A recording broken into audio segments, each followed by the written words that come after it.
Okay students, तो देखिए आज हम लोग जानेंगे कंपनी के बारे में। कंपनी क्या होती है, तो जैसे कि आपको बेसिक कॉन्सेप्ट पता है ना कंपनी का मतलब क्या होता है। देखिए ये होती है कंपनी, ठीक, ये होती है हमारी क्या कंपनी। अब कंपनी भी एक तरह का बिजनेस फर्म की तरह होती है। जनरली बिजनेस में क्या होता है, बिजनेस का मालिक एक या दो होते हैं और बिजनेस में पैसा लगाते हैं और पैसा कमाकर बिजनेस करते हो, प्रॉफिट कमाकर अपने जेब में रख लेते हैं, ये होता है जनरली। लेकिन कंपनी के साथ क्या होता है, कंपनी के बिजनेस के जो मालिक होते हैं वो शेयर होल्डर्स कहलाते हैं। क्या कहलाते हैं? शेयर होल्डर्स कहलाते हैं, जो कि बहुत सारे होते हैं, बहुत सारे। एक मालिक नहीं होता बल्कि मालिकों की संख्या लाखों में भी हो सकती है।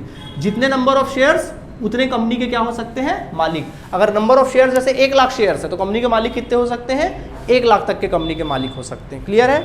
और कंपनी को जो मैनेज करते हैं वो कौन करते हैं, कंपनी को मैनेज उसके डायरेक्टर्स करते हैं, कंपनी के डायरेक्टर्स करते हैं जो कंपनी को मैनेज करते हैं। तो ये होती कंपनी।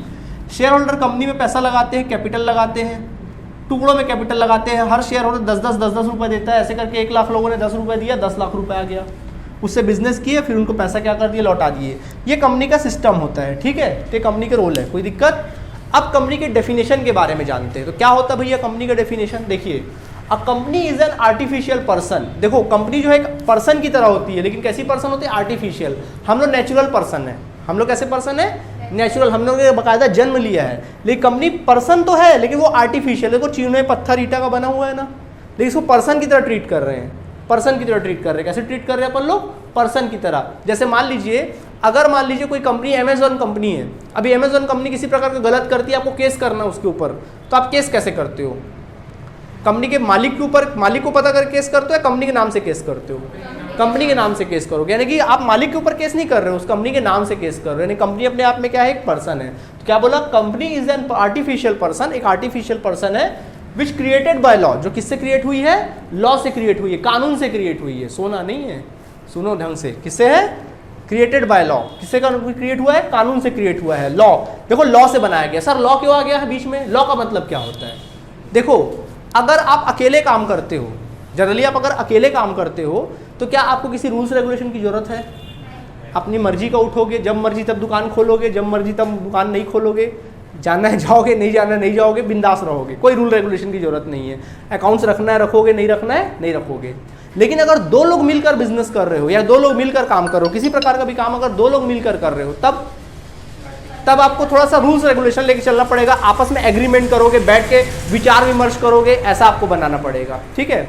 लेकिन अगर उसी जगह पूरा लाखों लोग मिलकर काम कर रहे, तब लाखों करोड़ों लोग मिलकर काम कर रहे, तब जैसे हमारे देश में लाखों करोड़ लोग मिलकर क्या कर रहे, काम कर रहे, देश चल रहा है, तो वहां पर रूल्स रेगुलेशन नहीं चलता, फिर वहां पे सीधा क्या चलता है, लॉ चलता है। लॉ मतलब देखो रूल्स रेगुलेशन में क्या होता है, एग्रीमेंट होता है, विचार विमर्श होता है। अब लाखों लोग को बैठा के आप एग्रीमेंट तो नहीं कर सकते, बातचीत तो नहीं कर सकते, तो फिर सीधा वहां क्या करना पड़ेगा, आपको लॉ थोपना पड़ेगा, सीधा कानून बनाना पड़ेगा और बोलेंगे ये कानून है, आपके कानून क्या करना पड़ेगा, मानना पड़ेगा। तो देखो कंपनी में भी लाखों लोग जुड़े हुए हैं ना, कंपनी के लाखों मालिक हैं, कंपनी के बहुत सारे डायरेक्टर्स हैं, कंपनी में कितने सारे इंप्लॉय, डायरेक्टली इनडायरेक्टली कितने सारे इंप्लॉय वर्कर्स काम कर रहे हैं कंपनी में, लाखों लोग, कितना सारा पैसा लगा हुआ है, करोड़ों अरबों खरबों पैसा लगा हुआ है, कंपनी कितने सारे एसेट्स है। तो भाई जब इतने सारी चीजें हैं, इतने सारे लाखों लोग मिलकर जुड़े हुए हैं, तो वहां पे एग्रीमेंट नहीं हो सकता, फिर वहां पे क्या थोपा जाएगा, लॉ, कानून, लॉ थोपा जाएगा, कॉन्स्टिट्यूशन की तरह थोपा जाएगा और लॉ के अकॉर्डिंग चलेंगे, रूल्स के अकॉर्डिंग चलेंगे, लॉ के अकॉर्डिंग चलेंगे। आया बात समझ में, करके क्रिएटेड बाय क्या है, लॉ है। क्लियर आप लोगों को। इसके बाद है separate entity. Okay, separate entity मतलब बिल्कुल अलग थलग है कंपनी।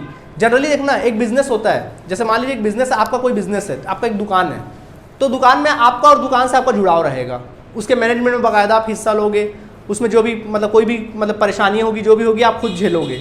लेकिन कंपनी क्या होती है, कंपनी अपने डायरेक्टर्स और अपने मालिकों से बिल्कुल क्या है, अलग थलग है, कंपनी सेपरेट है। मतलब ये है कि कंपनी अपने आप में क्या है, सेपरेट है, उसको किसी से रिलेशन नहीं, कोई शेयर होल्डर से रिलेशन नहीं। ऐसा नहीं है कि तुम इस कंपनी के शेयर होल्डर तो जाके बाकायदा वहाँ कंपनी के चेंबर में बढ़िया डायरेक्टर के चेयर में जाके आराम से बैठे हो, कंपनी को अपनी प्रॉपर्टी कभी गए तो कंपनी का सीधा चेयर उठा के लाया, चेयर बड़ा पसंद है, मैं तो मालिक हूँ ना, चलो ये चेयर उठा के लेके चलता हूँ। अपने ही है, अपने खुद का बिजनेस में होता है ना, कई बार आप उठा के ले आओगे, लेकिन वहाँ पे थोड़ी ना करोगे। ऐसा थोड़ी ना भाई कि आप किसी कंपनी के, मान लो आप सैमसंग कंपनी का शेयर होल्डर हो, मान लीजिए आपने सैमसंग कंपनी शेयर होल्डर है, मैं तो शेयर होल्डर हूँ, मालिक हूँ, चलो एक काम कर दो, मोबाइल पसंद आ गया, मैं तो मालिक हूँ रे, मैं क्या मोबाइल नहीं ले सकता अपनी कंपनी का, चलो लेके आ गए। ऐसा नहीं होता। यानी कंपनी अपने आप में क्या है, सेपरेट है। समझ में आ गया, अपने आप में सेपरेट है। इसके बाद with separate entity with a perpetual succession. Perpetual succession मतलब होता है उसका कोई एग्जीक्यूटर नहीं होता, कंपनी का एग्जीक्यूटर नहीं होता। जैसे कि आपका कोई बिजनेस है तो आप बिजनेस संभालोगे, मतलब आपके पिताजी बिजनेस संभालते थे, फिर उसी बिजनेस को आप संभाल रहे हो, फिर उसके बाद आपके बच्चे संभालेंगे, यानी एग्जीक्यूटर आते जा रहे हैं कि नहीं आते जा रहे लगातार। लेकिन कंपनी में ऐसा नहीं होता। कंपनी कंपनी होती, कंपनी का ना बाप होता है, ना बेटा होता है, ना बहू होता है, कोई नहीं होता। कंपनी क्या होती है? परपेचुअल सक्सेशन, उसका कोई सक्सेशन नहीं होता। कंपनी कंपनी होती, कंपनी या तो शुरुआत होती है या फिर सीधा कंपनी क्या होती है? बंद होती है। ऐसा नहीं कंपनी अभी ये कंपनी उसका बेटा आ जाएगा दूसरी कंपनी, ऐसा नहीं होता। बताएंगे उसके बारे में भी, बता रहे, सब बता रहे लाइन से। क्लियर है आप लोगों को? तो कंपनी क्या बोला हमने? Separate entity with the perpetual succession. Perpetual succession मतलब उसका कोई एग्जीक्यूटर नहीं होता। समझ में आ गया? And with a common seal. क्या है? कॉमन सील है। देखिए हम लोग सब इंसान हैं। गौर से देखा जाए तो हमारी भी दो आंख है, एक नाक है, एक मुंह है, दो कान है, सब की तरह कॉमन है। फिर भी हम लोग का चेहरा अलग अलग है। बड़ा ताजुब की बात है, एक जैसा चेहरा नहीं। सोचो एक जैसा चेहरा होता तो क्या होता, बड़ा कन्फ्यूजन हो जाता है ना। फिर भी हम लोग क्या है? अलग अलग है। ठीक उसी प्रकार कंपनी के साथ भी होता है। कंपनी तो बहुत सारी होती है। जूते बनाने की भी कंपनी होती है, मोबाइल बनाने की भी कंपनी होती है, कपड़े बनाने की भी कंपनी होती है, एयर कंडीशनर बनाने की भी कंपनी होती है, इलेक्ट्रॉनिक अप्लायंसेस बनाने वाली भी कंपनी होती है। कंपनी तो बहुत सारी होती है, अलग अलग कंपनी होती है। और उनका जो रूल्स रेगुलेशन होता है, जो लॉ होता है, वो भी लगभग क्या होता है? सेम ही होता है। लॉ भी क्या रहता होगा? कंपनी का सेम ही रहता होगा।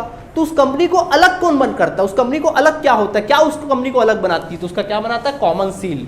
उसके चेहरे की तरह काम करता है। कंपनी का एक कॉमन सील होता है जो कंपनी को क्या होता है? एक प्रकार से कंपनी का सिग्नेचर होता है। कंपनी सिग्नेचर बोले, कंपनी अपने आप में एक पर्सन है। अब कहीं कंपनी को सिग्नेचर वगैरह करना है तो क्या सिग्नेचर होगा वहाँ? कंपनी का क्या काम आएगा? कॉमन सील काम आएगा वहाँ पे। क्या काम आएगा? कंपनी का कॉमन सील। समझ में आ गया कि नहीं आ गया? ठीक। तो क्या सीखा आप लोगों ने? A company is an artificial person created by law having separate entity with a perpetual succession and common seal. आया बात समझ में? ये होता है कंपनी का मतलब, ये डेफिनेशन है कंपनी का। क्लियर? तो ये होती है कंपनी। कोई दिक्कत? कंपनी अपने आप में एक बिजनेस फॉर्म होती है। बट देखो कितनी बड़ी बात है जो बात कर रहे हैं, बहुत बड़े रूप में इसको देख रहे हैं। ठीक है। According to section 2 sub section 20 companies act 2013। देखिए कंपनीज एक्ट 2013। अब कंपनी एक्ट क्या है भैया? बोले नया चीज आ गया। क्या आ गया? Company act 2013। कंपनी एक्ट 2013 का मतलब क्या होता है? एक्ट का मतलब क्या होता है? कानून, लॉ। मैं बोला ना लॉ थोपा जाएगा। अब देखो हमारा देश चल रहा है, हमारा भारत देश है। भारत देश किसके हिसाब से चलता है? हमारे देश में बताओ सबसे बड़ा कौन है हमारे देश में? सबसे पहला मतलब सबसे बड़ा कौन है इस देश में? प्रेसिडेंट सबसे बड़ा है? नहीं। सबसे बड़ा कौन है? नहीं, वो भी नहीं। सबसे ऊपर है कॉन्स्टिट्यूशन। अच्छा, पैसा। सबसे ऊपर है कॉन्स्टिट्यूशन, लॉ। सबसे ऊपर कौन है? लॉ के अंडर में फिर सब आते हैं, प्रेसिडेंट, प्राइम मिनिस्टर, सब पब्लिक सब किसके अंडर में आती? लॉ के ऊपर आती। कानून से ऊपर नहीं। फिल्मों में देखे होगे ना, गोली मारते हुए कानून को अपने हाथ में मत लो। क्यों बोलते भैया ऐसा? मतलब उसको सजा, उसके लिए सजा बना हुआ ना, रूल बना हुआ है कि अगर कोई गलती करेगा तो उसकी सजा कानून देगा, लॉ देगा। आप कैसे उसको गोली मार रहे हो? अगर गोली मारोगे फिर आपको भी सजा मिलेगा। भाई सजा देने का हक किसको है? लॉ को। तो लॉ है ना, तो वैसे ही देखो सबका अपना अपना लॉ बना हुआ है हर चीज़ का। अभी मर्डर करोगे तो ये सजा मिलेगा, चोरी करोगे तो वो सजा मिलेगा, फलाना करोगे तो वो सजा मिलेगा। सबका अपना अपना सजा है कि नहीं है? सबका अपना अपना सजा है, रूल बना है ना। सेम वैसी हर चीज़ का रूल बना है। वैसे ही बिजनेस चल रहे हैं पूरे हमारे देश में, पूरा बिजनेस चल रहा है, बहुत सारी कंपनियां चल रही है, पैसे का लेन देन हो रहा है। तो जब पैसे का लेन देन होगा बॉस तो गलतियां भी हो सकती है। जहाँ पैसा आता है वहाँ गलत लोग भी शामिल होना चालू हो जाते हैं। तो हो सकता है कंपनी के नाम पे लोगों से ठगी भी कर ले पैसा लेके। हो सकता है लोगों से शेयर होल्डर के रूप में पैसा ले और उसे बिजनेस ना करके वो पैसा लेके सीधे चंपत हो जाए, ये भी तो हो सकता है। तो ऐसे लोगों से बचने के लिए क्या करें? तो हमने क्या बना के रखा है? हमने गवर्नमेंट बना के रखा है। हमने किसको बैठा के रखा हुआ? मोदी जी जैसे लोगों को बैठा के रखा है। हमने बोला है कि देखो हमारी रक्षा करिए आप ऐसे लोगों से, अगर कोई फ्रॉड आउट करता तो रक्षा करिए। तो उन्होंने क्या बनाया? एक्ट बनाया। हर एक कैटेगरी का क्या बनाया? एक्ट। उसमें से एक कंपनी एक्ट है। कंपनी एक्ट क्या कहती है? वो कंपनी एक्ट ये देखती है कि किस प्रकार कंपनी के रूल्स रेगुलेशन क्या होंगे, कौन सी कंपनी क्या होगी, लीगल कहलाएगी, कौन सी कंपनी इलीगल कहलाएगी। उसके पूरे एक्ट बने हुए हैं। और उस एक्ट का नाम क्या है? 2013। 13 क्यों बोला जा रहा है बॉस? क्योंकि 2013 में बना है। कब बना है? बोलोगे सर 2013 तो अभी भी की बात है, उससे पहले कोई माई बाप नहीं था क्या? था। 1956 कंपनी एक्ट 1956 था। उसको चेंजेस करे, बहुत बड़ा मेजर संशोधन लाना पड़ा, क्योंकि 1956 बहुत पुरानी बात है। उस समय बिजनेस का ट्रेडिशन थोड़ा अलग था, अलग प्रकार का बिजनेस होता था, अलग प्रकार की कंपनी होती थी। आजकल कंपनी क्या हो गई है? अलग तरह की हो गई है। आजकल ऑनलाइन बिजनेस होते हैं, मतलब कंपनी का स्वरूप ही, मतलब बिजनेस का स्वरूप ही क्या हो गया है? कॉन्सेप्ट ही पूरी तरीके से क्या चेंज हो गया है, करके 2013 लाना पड़ा। कॉन्सेप्ट के अकॉर्डिंग। तो ये कंपनी क्या है, एक्ट 2013। तो अब बात करते हैं एक्ट का मतलब समझ में आ गया। तो क्या बोल रहे हैं, कंपनी मीन्स अ कंपनी इन, अच्छा देखो कंपनी एक्ट 2013 क्या कहता है, कंपनी उसके हिसाब से कंपनी का डेफिनेशन क्या है, company means a company incorporated under this act और under any previous companies act. मतलब कंपनी, अब ये क्या बोलता है भाई, कंपनी वो होगी, ये बोलता है कंपनी वो होगी जिसको मैं कंपनी बोलूंगा, ठीक, जो कंपनी मतलब जो जिस एक्ट में इनकॉर्पोरेटेड है, इनकॉर्पोरेट मतलब रजिस्टर्ड है, मतलब जिसका मतलब इनकॉर्पोरेटेड मतलब जिसका एक प्रकार से जो फाउंड मतलब उसका एक प्रकार से उसका जो स्थापना हुआ है ना, इसी अंडर में हुआ, इसी एक्ट के अंडर में हुआ है, या इससे पहले कोई एक्ट था जैसे 1956 एक्ट था इससे पहले, उसके अंडर में हुआ, वो कंपनी कहलाएगी। जो इस एक्ट में रजिस्टर्ड नहीं हो कंपनी नहीं कहलाएगी। ठीक ही तो बोल रहा है, एक्ट में रजिस्टर्ड किस बेसिस पे हुआ होगा, रूल रेगुलेशन के बेसिस पे, तो भैया वो कंपनी है, वो कंपनी कहलाएगी। हाँ बोलो। मतलब इसमें सर जो कंपनी है उसको रजिस्टर्ड होना कंपलसरी है, तो अगर जैसे कोई कंपनी फॉल्ट से कोई बनाता है तो उस पर तो बहुत इनके आधार पे केस लॉ। हाँ, एक्ट के अकॉर्डिंग ना, जब कंपनी आप बनाओगी ना तो आपको बहुत सारे रूल्स रेगुलेशन, बहुत सारी फॉर्मेलिटीज़, बहुत सारा मतलब पूरा मतलब जो भी कागजी कार्यवाही ये सब कर करके आपको देना पड़ेगा, पूरा रूल्स रेगुलेशन फॉलो करना पड़ेगा, तब आप रजिस्टर्ड कंपनी कहलाओगे। और ऐसे करा अगर नॉर्मल कंपनी बना दोगे तो फिर भैया आप इलीगल कंपनी हो, तो ऐसे में गवर्नमेंट क्या बोलेगा, आपको मान्यता ही नहीं देगा। ठीक है, ऐसा होगा। ठीक, ये सब चीज़ें होंगी, कोई दिक्कत। ओके, अब अपन बात करते हैं कैरेक्टरिस्टिक्स ऑफ कंपनी। थोड़ा डिटेल में बात करते हैं। कैरेक्टरिस्टिक्स ऑफ कंपनी का मतलब क्या होता है, पहला एन आर्टिफिशियल पर्सन, तो कंपनी का आर्टिफिशियल पर्सन है, समझ में आ गया तुम लोगों को, बोलने की जरूरत नहीं है। क्रिएटेड बाय लॉ, ये भी समझ में आ गया, बोलने की जरूरत नहीं है। सेपरेट लीगल एंटिटी, ये भी समझ में लगभग आ गया, सबसे सेपरेट है वो, अपने आप में अलग कंपनी है। केस वेस करना होगा तो कंपनी के ऊपर केस करोगे, मालिक डायरेक्टर से कोई मतलब नहीं। ठीक है, अभी हम आपसे पूछेंगे कि भाई अमेजॉन कंपनी या बेजूस कंपनी का डायरेक्टर कौन है, शायद आप ना बता पाएँ। ठीक है, ये होता है। ठीक, separate. Perpetual existent, perpetual existent मतलब क्या होता है, मतलब एक प्रकार से एग्जिस्टेंट मतलब होता है अपना एक आत्मा। देखो हम लोग कभी गौर करो, हम लोग सब देखो, मैं भी इंसान हूँ, आप भी इंसान हो, लेकिन हम लोग देखो वैसे एक पुतला की तरह चल रहे हैं अपन लोग, सब अपने अपने आप में सोचते हैं, समझते हैं। हम लोग का एक अस्तित्व है कि नहीं है। एक थप्पड़ लगाऊंगा तो आपको भी थोड़ा सा फील होता है, सर यहाँ दर्द हुआ, और प्लस हमारा इज्जत का भी कचरा किया आपने यहाँ पे, एक फील हो रहा है कि नहीं हो रहा है। एग्जिस्टेंस है ना आप लोगों का, एक है ना, आपकी भी एक क्या कह सकते हैं, एक तरह से आपका भी एक अंतरात्मा है ना, आपका भी एक प्रेजेंस है कि नहीं है। वैसी कंपनी का भी क्या है, एक प्रेजेंस है। परपेचुअल एग्जिस्टेंस मतलब एक प्रकार से परपेचुअल का मतलब होता है चिर। चिर मतलब जिस चीज़ को आप झुटला नहीं सकते, इसको आप झुटला नहीं सकते। सिर्फ किताबों में लिखी बात नहीं है, आपको मानना पड़ेगा कि हाँ कंपनी एक पर्सन है, आपको मानना पड़ेगा, ये मानना पड़ेगा बोलता है। एग्जिस्टेंट मतलब आपको ये मानना पड़ेगा कि उसका भी एक प्रेजेंस है, ये आपको मानना पड़ेगा। ये आपका कहानी है। ठीक है, लिमिटेड लाइबिलिटी, हाँ ये इसमें बड़ी अच्छी बात होती है। इसमें लाइबिलिटी क्या होता है, लिमिटेड। देखिए अगर आप खुद का बिजनेस स्टार्ट करते हो, मान लीजिए आपने खुद का एक बिजनेस स्टार्ट किया, एक दुकान खोला, ठीक, कल को ये बिजनेस डूबेगा। जैसे मान लीजिए आपने 100 रुपये कैपिटल लगाया, 100 रुपये कैपिटल लगाया, कल को और कुछ पैसा डूबने की जरूरत पड़ी, जैसे मान लीजिए 100 रुपये कैपिटल लगाया, जो भी बिजनेस किए, 30 रुपये लॉस हुआ, ये लॉस को कहाँ से मेंटेन करोगे, अपने जेब से करोगे। ठीक है, या मान लो 100 रुपये कैपिटल लगाया था, आपको 150 रुपये का लॉस हो गया। कितने का लॉस हो गया, तो 100 रुपये तो डूबा, 50 रुपये अपने घर से लाके और डूबोगे। सही बात है कि नहीं, अपना खुद का बिजनेस है। उसी जगह अगर आपने किसी कंपनी के 100 रुपये के शेयर खरीदा, किसी कंपनी के 100 रुपये का तुमने शेयर खरीद लिया, तो कल को कंपनी को 150 रुपये का घाटा हो गया, तुम्हारा कितना डूबेगा, 100 ही डूबेगा। 50 कहाँ से डूबेगा, 100 ही डूबेगा, एक भी नहीं डूबेगा। अरे भैया लगाए कितना था, घाटा कितने का हुआ, तो डूबा कितना, 100 ही ना डूबेगा। 50 रुपये गया ना, वो छोड़ो ना उसको बात, तुम्हारा डूबेगा कितना। कल को आप किसी कंपनी के शेयर खरीद के देख लो, पैसा डूबेगा तो जितना लगाया हो उतना डूबेगा। ऐसा नहीं होता कि भैया देखो 100 डूबा, 50 रुपये और लाओ उसको भी डूबोना है, ऐसा नहीं होगा।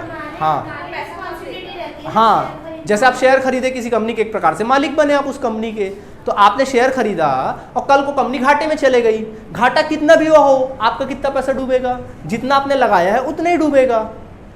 या तो देखो अगर कंपनी को मान लीजिए 100 रुपये का आपने शेयर लगाया, अगर मान लो कंपनी को प्रॉफिट हुआ 20 रुपये, तो आपको कितना हो गया आपके शेयर का रेट, 120। ये शेयर का रूल है, आपका शेयर का रेट कितना हो जाएगा, 120।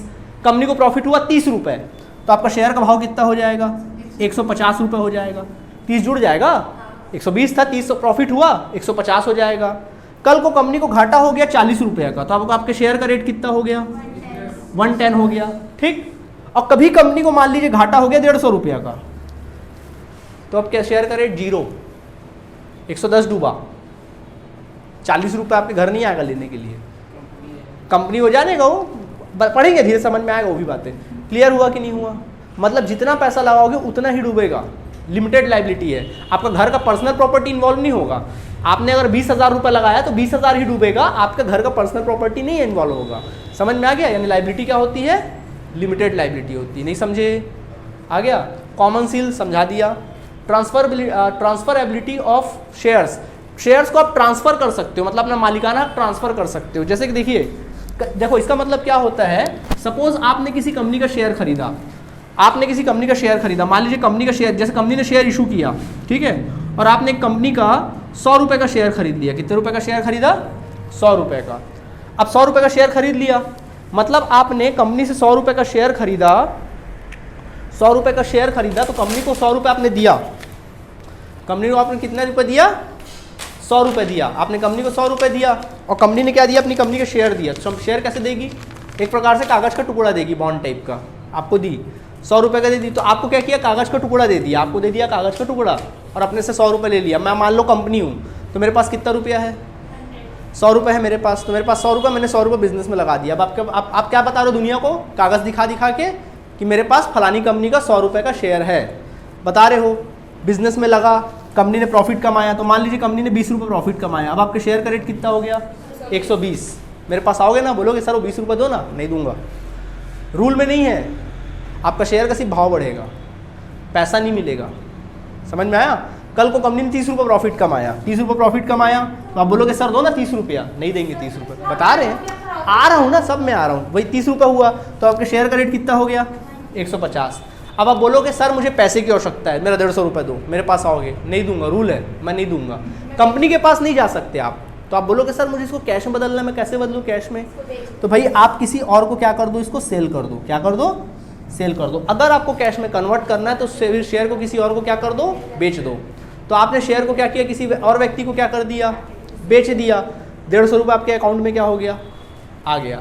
अब मालिक कौन हो गया उस कंपनी का? कोई और व्यक्ति क्या हो गया? उसका मालिक हो गया। तो कंपनी के शेयर्स को आप ट्रांसफर कर सकते हो। क्या कर सकते हो? बाकायदा देखो, कंपनी के शेयर को क्या कर रहे हो? ट्रांसफर, यानी कंपनी के शेयर को ट्रांसफर, मालिकाना ट्रांसफर हो रहे हैं, मतलब किसी और को टोपी पहनाओ। अब वो प्रॉफिट में बेच सकते हो, लॉस में बेच सकते हो। कई बार होता है कंपनी का रेपुटेशन बहुत अच्छा होता है, तो 150 रुपये का शेयर हो सकता है 200 रुपये बिक जाए। भाई डिमांड उसका ज़्यादा होगा खरीदने वालों का। हो सकता है उसका रेपुटेशन बड़ा ख़राब है, तो हो सकता है फिर शेयर का रेट कम रेट में क्या करना पड़े? आपको बेचना पड़े। ये आपका प्रॉफिट वगैरह होता है। समझ आया कि नहीं आया? मतलब अगर आप किसी कंपनी के शेयर एक बार इशू करी, कंपनी उस शेयर खरीद लिए, तो फिर जो शेयर को आप, कंपनी आपको पैसा नहीं देगी।